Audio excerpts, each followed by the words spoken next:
یہ کتاب ہے فتاوی جامعہ اشرفیہ مبارک پور جلد پنجم۔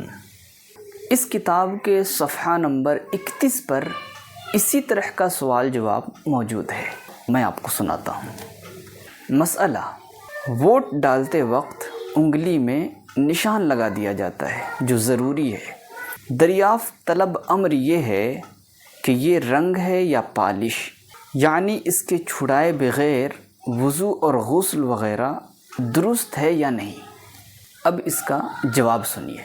اس نشان کو چھڑانا مشکل ہوتا ہے، اس لیے اس نشان کے ہوتے ہوئے وضو اور غسل صحیح ہے۔ جیسے کسی عورت نے انگلی میں مہندی لگائی تو اس پر یہ واجب نہیں کہ اس رنگ کو چھڑائے، اس رنگ کے ہوتے ہوئے وضو و غسل صحیح ہے۔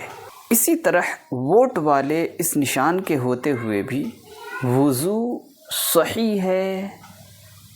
امید ہے اس مسئلے کو آپ سمجھ چکے ہوں گے۔